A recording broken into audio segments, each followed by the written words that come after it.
당신은 축복의 근원입니다. 축복의 통로입니다. 당신의 삶에 만남의 복이 차고 넘칩니다. 형통의 복도 넘칩니다. 오늘도 하나님의 은혜가 차고 넘칩니다. 아멘. 기독교 최고의 명절이라고 그러면 부활절이에요. 부활절이 없으면 우리가 믿는 것은 아무것도 아니고요. 저와 여러분들은 바보예요. 바보. 참 불쌍한 사람이다. 이렇게 바울이 얘기하고 있어요. 성경은 우리에게 복음을 말씀하고 있는 책이에요. 복음. 복음이라는 것은 그야말로 복음이에요. 복된 소리. 영어로 굿뉴스. 우리 사람들에게 이 세상에서 가장 기쁜 소리가 뭐냐? 죽을 사람이 죽지 않는다. 병원에서 죽을 날만 기다리고 있는 사람에게 당신이 살아날 수 있다. 이러한 그 메시지가 그 사람에게 얼마나 귀가 번쩍 뜨이는 기쁜 소식이었겠어요.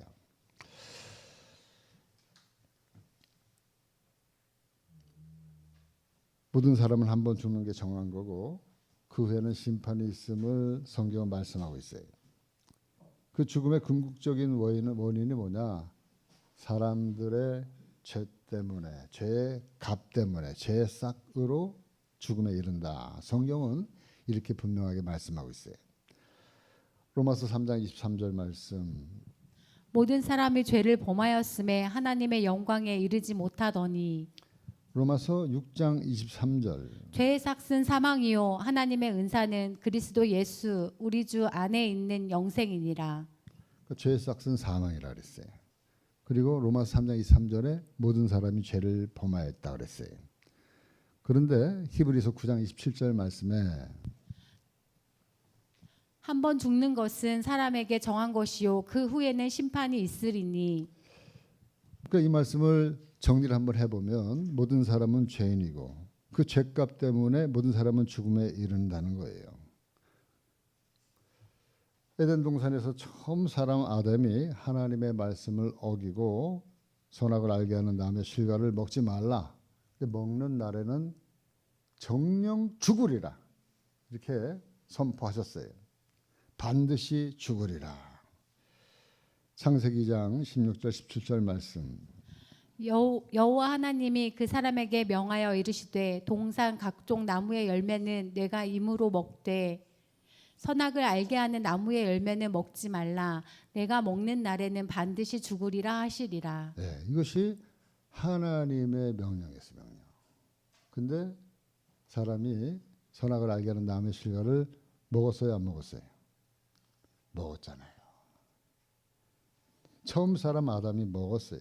그래서 반드시 죽게 되어진 거예요. 그래서 모든 인류가 다 죽게 되어진 겁니다. 성경을 읽어보면 하나님은 우리들의 죄에 대해서 참 엄하게 다루셨어요.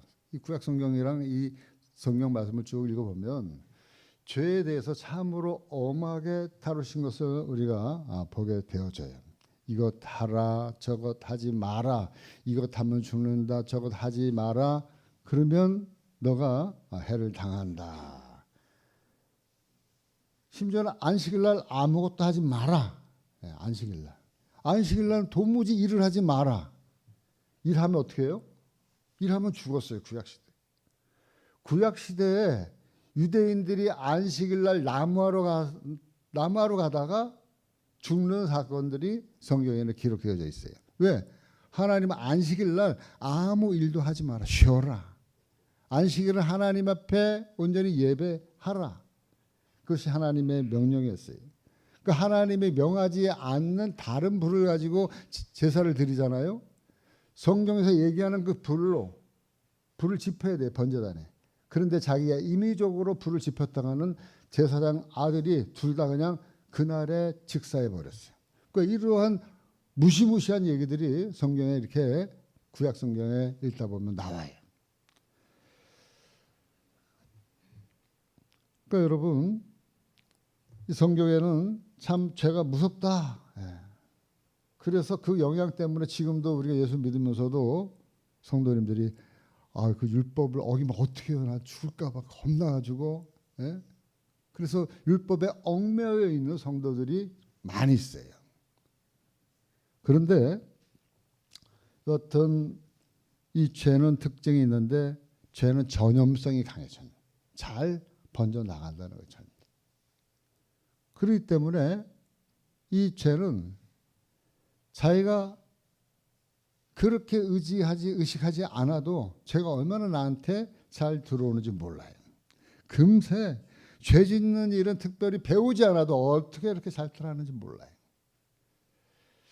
여러분, 성경에서는 죄의 모양은 흉내도 내지 마라 이렇게 강력하게 말씀하고 있어요. 데살로니가전서 5장 22절 말씀해 보니까 악은 어떤 모양이라도 버리라. 그러니까 여러분, 담배 피는 흉내 내다가 자기도 모르게 담배 배우는 거예요. 안 피워요, 담배는. 안 피는데 흉내 내는 거예요. 흉내 내다가 담배를 배우게 되어져 있는 거예요. 거짓말을 안 해요. 근데 거짓말을 한 번 해보잖아요. 그러면은 두 번 하긴 쉬워요. 그 거짓말을 덮고서 또 거짓말해요. 그리고 나서 한 번, 두 번 거짓말하니까 이제는 습관이 되어져서 그냥 입만 열면 거짓말하는 사람들이 그리스도인들도 꽤 많아요. 꽤 많아요. 목사님들도요, 거짓말 잘해요.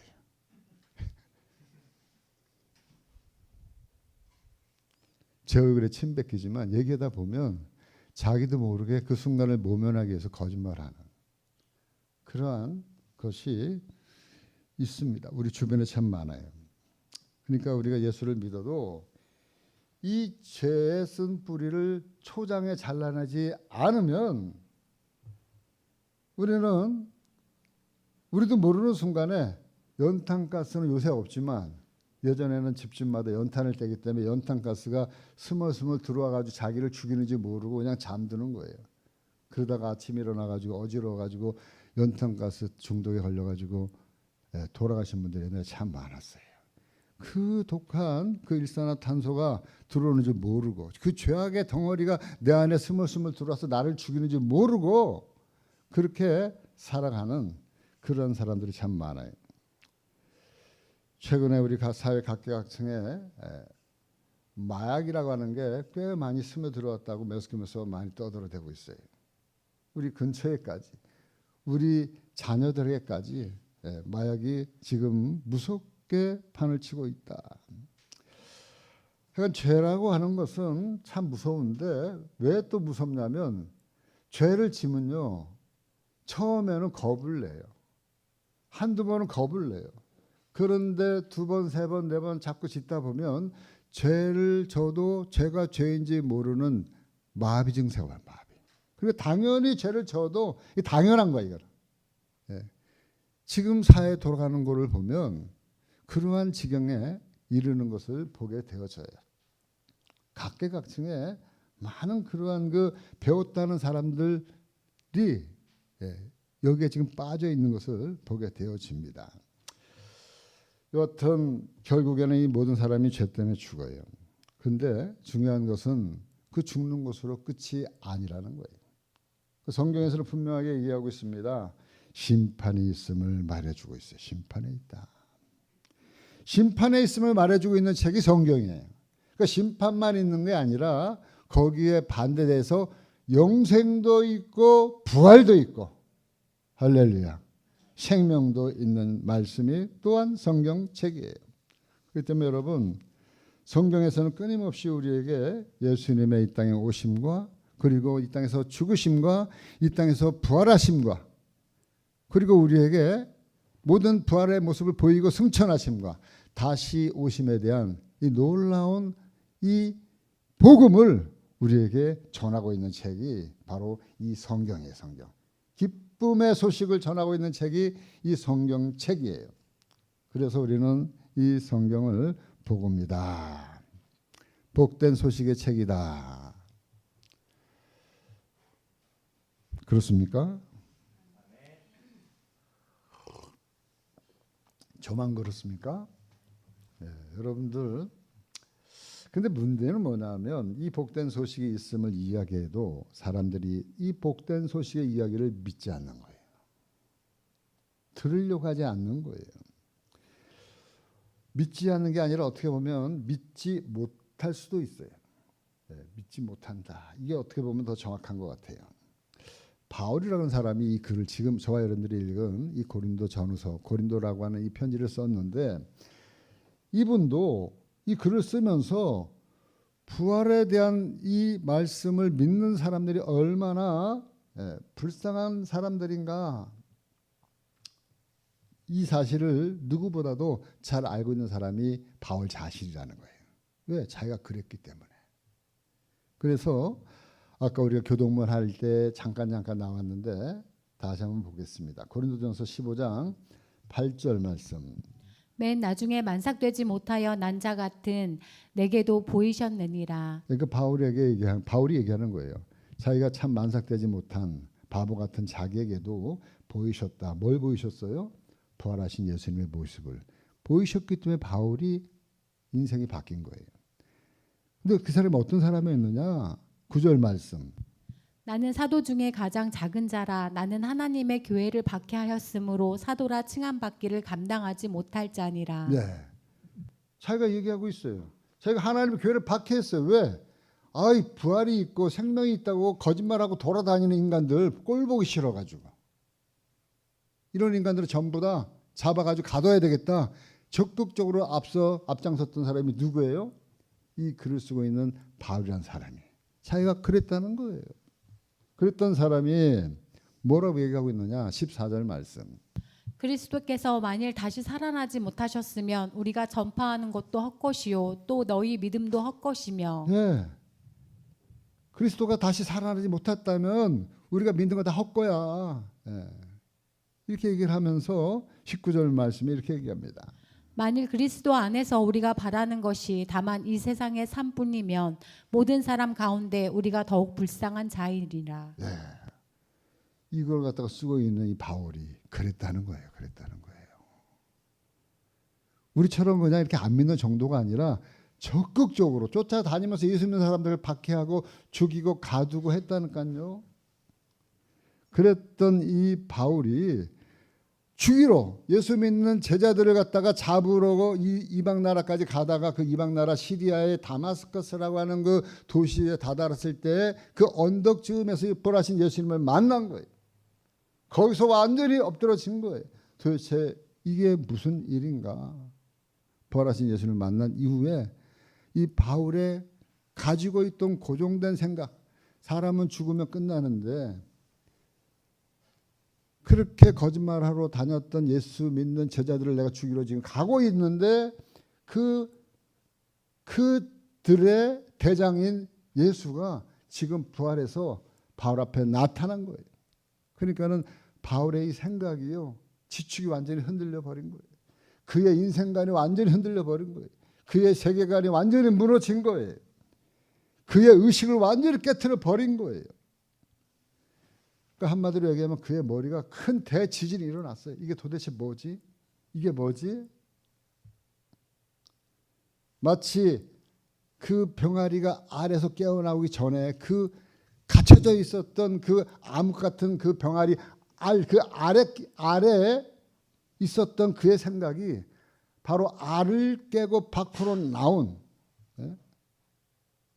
바울의 생각이 그랬다는 거예요. 부활절 날 저 보이죠? 저 오른쪽 여러분들 보는 왼쪽에 저 결안을 깨고 병아리들이 삐약삐약하고 나왔잖아요. 이 생각을 깨고 나온 거예요. 생각을 깨고 바울이라고 하는 사람의 그 생각을, 갇혀져 있던 생각을, 그 틀을 깨고 세상 밖으로 나왔어요. 그 세상 틀 밖으로 나오게 된 이 바울이 지금 이 글을 쓰고 있는 거예요. 이 편지를 쓰고 있는 거예요. 그렇기 때문에 우리 부활절날 결안을 깨먹는 거는 부활했다 이게 아니라 내 생각을 깨자. 여러분 오늘 결안 드실 때 머리에다 두들겨서 깨셔야 돼. 왜요? 내 생각의 틀을 깨야 되니까. 이 삶은 결함을 어디에다 깨라고요? 머리에다가. 참 별 목사님도 다 있네. 그렇게 깨지 마시고요. 진짜 여러분들의 생각을 깨라는 소리예요. 생각을 깨라. 부활할 수 있다. 부활할 수 있다. 그런데 도무지 믿지 못해요. 그러니까 사람들이 부활에 대해서 묻습니다. 오늘 말씀이 그 말이에요. 오늘 말씀을 보니까 35절 말씀. 누가 묻기를 죽은 자들이 어떻게 다시 살아나며 어떠한 몸으로 오느냐 하리니. 누가 묻기를 죽은 자들이 어떻게 다시 살아나며 어떠한 몸으로 오느냐 궁금한 거예요. 도대체 이게 궁금한 게 아니라 야 그런 일이 어디 있어. 대도 않는 소리를 하고 있어. 이 소리거든요. 이 말은. 죽은 사람이 어떻게 다시 살아나고 그리고 살아난 데는 어떤 몸으로 나타나 도대체 한번 얘기해봐. 이렇게 지금 묻는 거예요. 그 묻고 있는 사람에게 바울이 대신 대답을 해주는데 바울이 이렇게 대답하기에 앞서서 뭐라고 얘기하냐면 바로 다음 절 대답하기를 36절에 어리석은 자요 이렇게 물어봐요. 대답해줘요. 어리석은 자요. 어리석다고 얘기하는 거예요. 부활에 대해서 물어보는, 부활에 대해서 의심하고 부활에 대해서 불신하면서 물어보는 이 사람을 향해서 어리석은 자다. 그러면서 하는 말이 이 어리석은 자요. 자연의 이치를 잘 새겨보시게나. 이 소리예요. 뭐라 그랬어요? 내가 뿌리는 씨가 죽지 않으면 살아나지 못하겠고. 모든 자연이 이렇다는 거예요. 모든 씨가 썩어져서 죽을 때 비로소 꽃이 피고 열매를 맺지 그것이 썩지 않냐고 그대로 있으면 아무것도 일어나지 않는다네. 이 소리예요. 여러분 모든 자연의 이치가 그렇습니다. 이 씨앗이 땅속에 썩어지고 죽어져야지만이 그 씨앗으로부터 생명이 움트고 새로운 생명의 개체가 되어서 자라나게 되어지는 거예요. 그리고 그것이 결국에는 열매를 맺고 꽃을 피고 열매를 맺게 되어지는 거예요. 땅에 뿌려진 씨가 썩어지지 아니하고 그대로 있으면 아무 열매도 맺을 수가 얻을 수가 없는 거예요. 근데 이것은 식물만 그런 게 아니라 동물도 그렇고 사람도 그렇고 생존하는 모든 것들은 그렇다는 거예요. 자연의 이치를 보면 이것이 모든 자연의 생명 이치라는 거예요. 그러니까 여러분 물고기도 연어 같은 거 보세요. 알을 낳으려고 자기 몸에 있는 모든 상세계를 다 잊고도 산 기슭으로 올라가서 결국에는 알을 낳고 죽어요. 물고기도 그래요. 물고기도요. 짐승들도 보세요. 동물의 세계를 가만히 보면 그 어미들이 그 새끼를 살리기 위해서 자기가 기꺼이 죽어요. 요즘에 유튜브 이게 잠깐 나오는 거 보면요. 생각지 못한 그러한 일들이 얼마나 하는지 몰라요. 이 다람쥐가요. 그 새끼가 그 비단뱀이나 이 독사한테 물려 죽는 걸 보고요. 그 어미 그 다람쥐가요. 뱀에게 도전해요.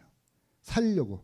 그래서 결국에는 기를 쓰고 죽기 살기로 되들어가지고 그 뱀을요. 죽이더라고요. 그래서 그 새끼 다람쥐를 구해내요. 그러니까 그런 게요.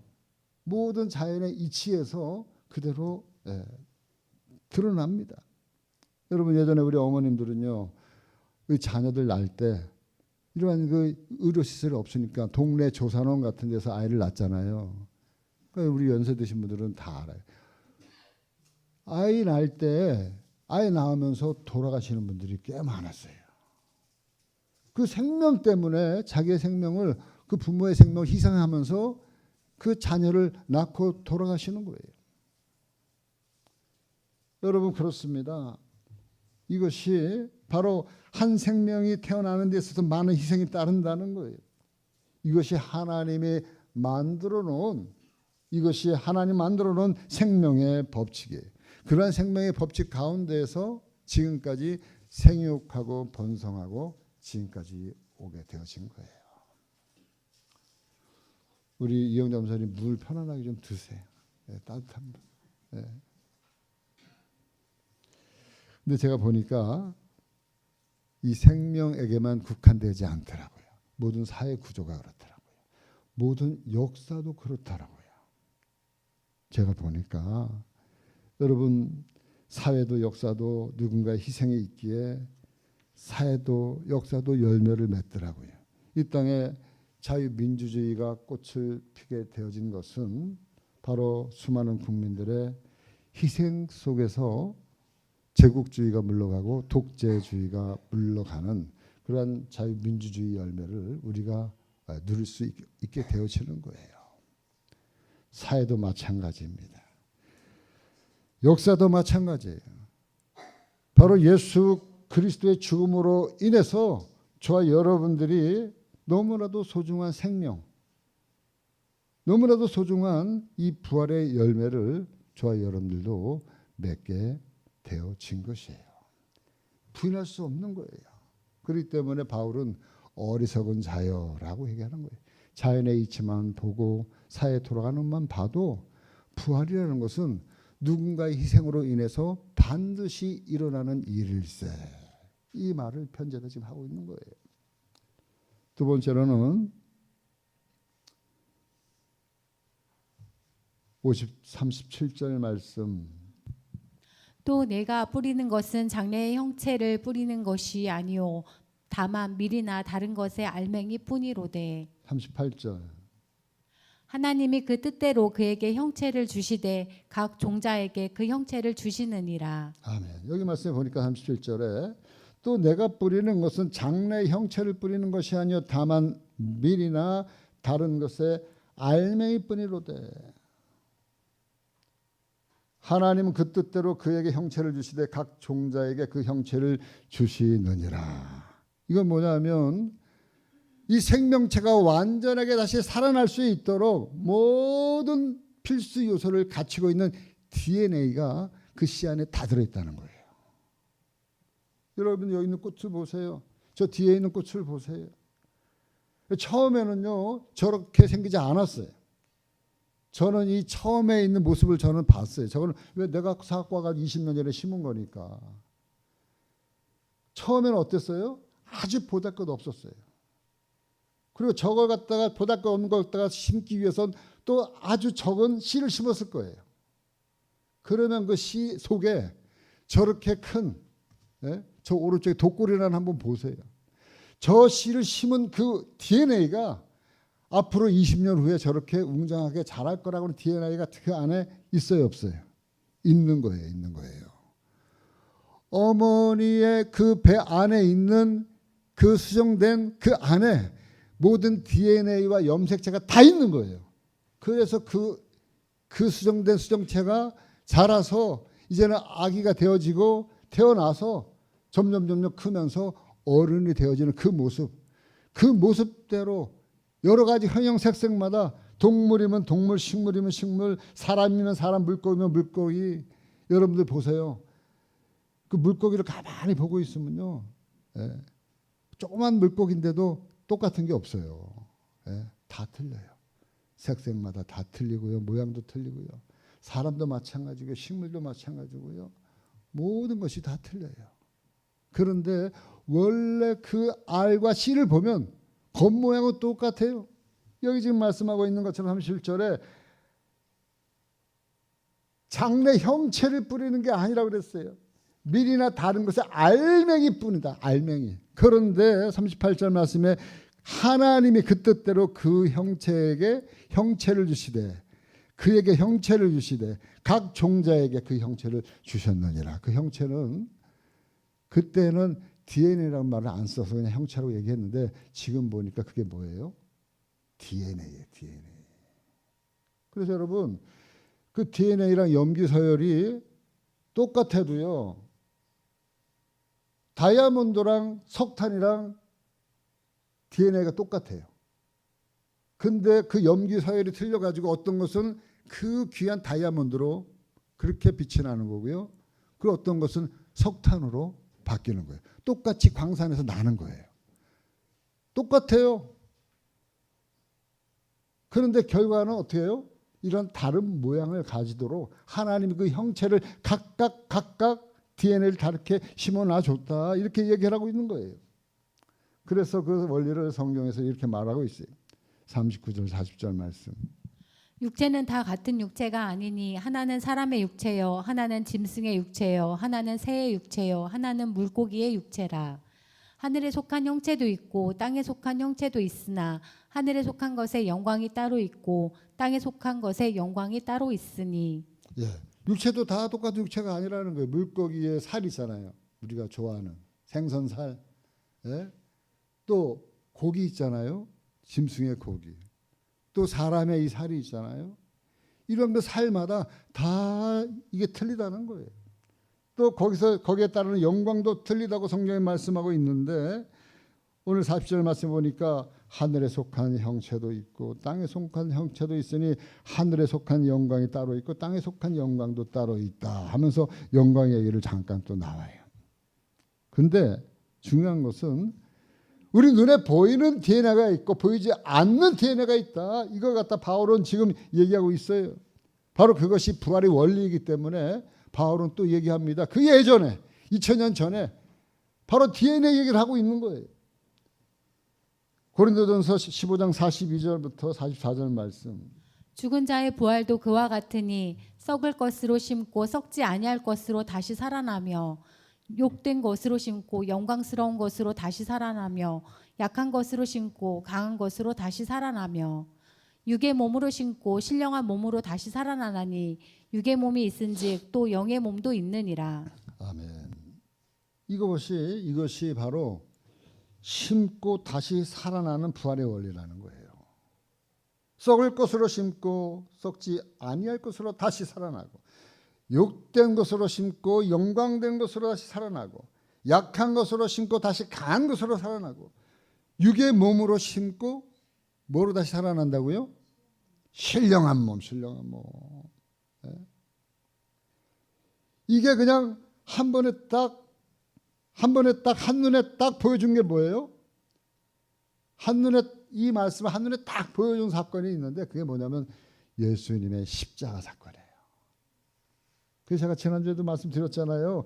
예수님은 아무런 힘 없이 능력이 어마어마한 분임에도 불구하고 아무런 힘도 능력도 없이 약하디 그지없는 모습으로 로마 병사에게 창에 찔리고 그리고 채찍에 맞고 가시면류관을 쓰고 이렇게 속절없이 아무 보잘것 없이 한 인간의 그냥 불과한 그 모습으로 돌아가시는 그 모습. 근데 그것으로 끝났다 그러면 이런 말들이 어떤 말이에요? 다 한마디로 개소리다. 근데 그것으로 끝나지 않았단 말이에요. 단순한 죽음으로 끝나지 않고 이 말씀처럼 썩지 아니할 것으로 다시 살아났어요. 욕된 것으로 심었지만 다시 영광된 것으로 다시 살아났어요. 약한 것으로 죽었지만 다시 강한 것으로 다시 살아났어요. 육의 몸으로 심었지만 어떤 몸으로 살아났다고요? 신령한 몸으로. 여러분,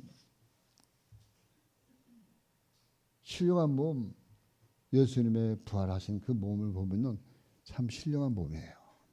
그거는 제가 좀 이따 말씀을 드릴 거고, 온 세상을 이 예수 한 사람이 썩어짐으로 모든 것을 새롭게 만들어 놨다는 거예요. 세계의 역사, 정치, 경제, 예술, 종교 다 바꿔놨어요. 그래서 예수님의 역사의 분기점인 BC와 AD에 가장 그 기점을 역사가들이 나눠놨어요. 그만큼 예수님이 이 땅에 오신 것이 역사적으로 중요하기 때문에 그래요. 뿐만 아니라 그렇습니다. 여러분, 문화는 어때? 세상의 문화. 문화라는 게 음악, 미술, 예술 다 들어가잖아요. 기독교를 빼고는요. 기독교 음악, 기독교 미술, 기독교 건축 이걸 빼고는 어떠한 음악도 미술도 건축도 예술도 얘기할 수가 없어요. 지금 여기 있는 피아노 기독교의 산물이에요. 여러분들이 부르는 찬송, 노래, 성가 전부 다 뭐예요? 메시아를 예수를 높이는 그러한 그 노래들인데 그 노래들이 유럽에 있는 각국 나라의 국가의 국가. 우리는 지금 찬송으로 부르지만 그 나라의 국가가 지금 찬송가들이에요. 대부분 다. 그러니까 여러분, 저는 뭐 유럽을 가보진 않았지만 유럽에 있는 건축물들 전부 다 뭐예요? 교회예요, 교회. 이 동남아는 가보면 전부 다 절이지만 유럽 가보면 전부 다 구경하러 다니는 관광지가 다 뭐예요? 교회 구경하는 거예요, 교회요. 교회 안에 그림 있는데 세계적인 그림, 미켈란젤로가 그린 그 최후의 만찬. 최후의 만찬이 뭡니까? 예수님 돌아가실 때 제자들이랑 이 성 만찬하는 거. 그러한 것들이 세계 최고의 걸작 중에 걸작들로 지금 남아 있는 거예요. 그러니까는 예수라고 하는 사람이, 이 한 사람이 이 모든 역사의 문화, 음악, 미술, 그다음에 예술, 건축물 모든 것들을 다 뒤집어 놓은 거예요. 이 한 사람이 썩어짐으로 말미암아. 그렇기 때문에 지금 이 시간에도 전 세계에서 그분의 썩어짐으로 인해서 부활한 그 부활을 기념하고 찬양하고 예배하고 이 동시대 이 시간에 지구 인구의 6분의 1 정도 10억 명 이상이 지금 이 시간에도 함께 예수님을 높이고 있는 거예요. 할렐루야. 여러분, 그 중에 한 사람이 바로 저와 여러분들이에요. 하늘에 속한 형체를 가지고 있는, 즉 예수의 DNA가 저와 여러분들 안에 있기 때문에 저와 여러분들은 이제 신령한 몸으로 변화될 것인 줄 믿습니다. 저는요, 이 말씀 준비하면서 내가 하는 일이 되게 큰 일이구나. 왜? 이 말을 듣고 이 말을 전해 듣고 한 사람이라도 예수의 DNA가 내 안에 들어오면 그 사람은 그 인자로 말미암아 그 몸이 신령한 몸으로 변화됩니다.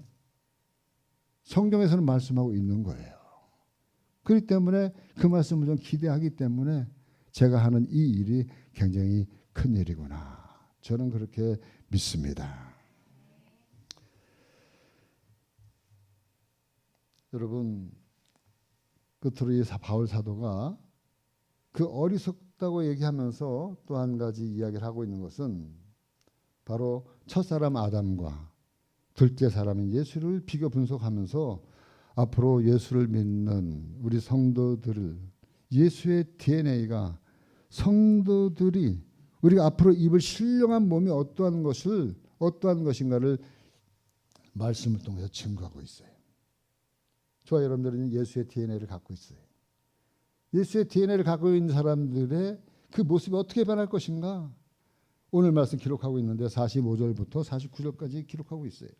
기록된 바 첫사람 아담은 생령이 되었다 함과 같이 마지막 아담은 살려주는 영이 되었나니 그러나 먼저 신령한 사람이 아니요 육의 사람이요 그 다음에 신령한 사람이니라.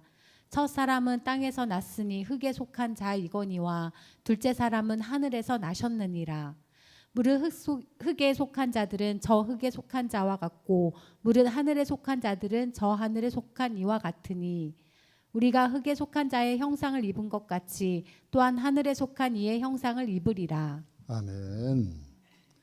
그러니까 저희 여러분들 원래 흙에 속한 형상을 입고 태어난 사람들이에요. 그래서 그 죄의 DNA를 가지고 그냥 살다가 흙으로 돌아가는 그러한 사람들이었어요. 그런데 우리 안에 예수 그리스도라고 하는 그 DNA가 들어왔어요. 이식이 되어졌어요. 그래서 그 이식으로 말미암아 저와 여러분들이 소속이 이제 어디에 속한 거예요? 땅에 속한 자들이 아니라 하늘에 속한 자의 형상으로 바뀌었다는 거예요. 아멘입니까? 그럼 저와 여러분들이 여기서 그냥 이렇게 살다가 끝나는 것처럼 보이나 장차 예수 그리스도가 이 땅에 오실 때 저와 여러분들은 어떤 모습으로 변하냐면 하늘에 속한 자의 형상을 어떻게 한다고요? 하늘에 속한 이의 형상을 입으리라. 아멘 좀 해보세요. 입고 싶은 사람만 아멘 하세요. 네, 입고 싶은 사람만. 예수님의 형상이 우리 안에 있으면, 예수님의 DNA가 우리 안에 있으면 저와 여러분들은 하늘에 속했기 때문에 하늘에 속한 자의 형상으로 저와 여러분들은 옷 입게 되어지는 줄 믿습니다. 이것을 가르쳐서 성경에서는 거듭났다라고 얘기하는 거예요. 거듭났다. 저와 여러분들은 다시 태어난 사람들이에요. 예수 그리스도의 DNA로 다시 태어난 사람. 그래서 요한복음 3장 5절 이하의 말씀을 보니까 예수께서 말씀하고 있어요. 어떻게 거듭날 수 있느냐? 얘기해 보니까 뭐라고 그랬어요? 3장 5절.